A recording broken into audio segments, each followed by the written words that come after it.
The White House press office has opened a new department of The President is Fine, according to a report from the New York Times new bureau of The President is Fine, in a front-page story headlined, "The President is Fine," which says that the White House Department of the President is Fine says the President is fine. According to the White House, the Department of the President is Fine will be tasked with explaining to the public that the President is not doing what he's obviously doing or saying what he's obviously saying, but instead is fine.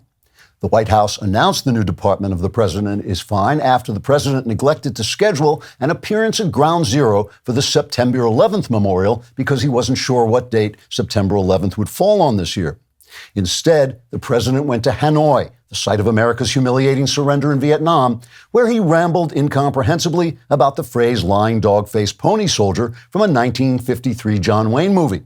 The White House Department of the President is Fine immediately issued a clarification explaining that the President had actually intended to ramble incomprehensibly about a 1952 Tyrone Power movie in which the phrase also does not appear. So the President is fine.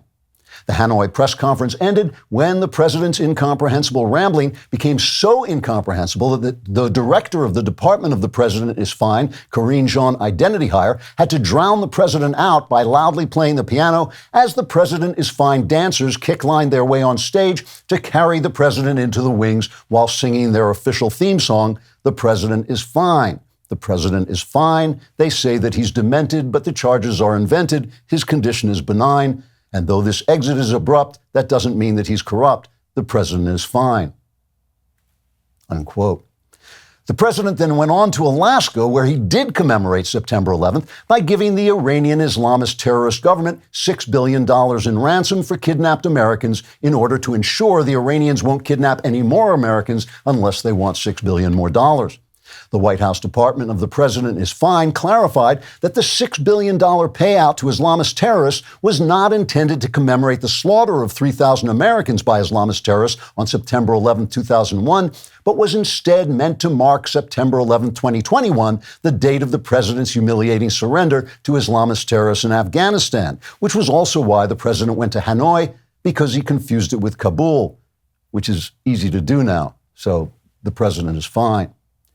In response to the opening of the new White House Department of the President is Fine, not only the New York Times, a former newspaper, but also NBC, ABC, CBS News, CNN, and the Washington Post will be opening up a joint Bureau of the President is Fine and will be assigning reporters to cover the fact that the President is fine.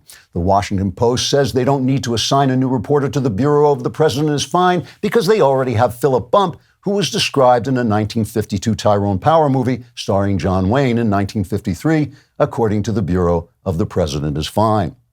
The news media's Bureau of the President is Fine will be coordinating with the White House Department of the President is Fine to report on the fact that House Republicans have opened an impeachment inquiry into the President, even though the President is obviously fine.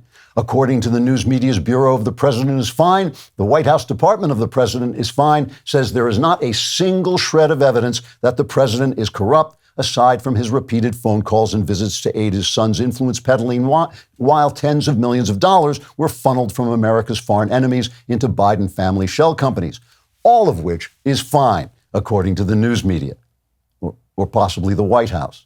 I always get those two confused, which is easy to do now. So that's fine. For more Klavan-y magnificence, like and subscribe. And don't forget to subscribe to The Andrew Klavan Show wherever you get your podcasts.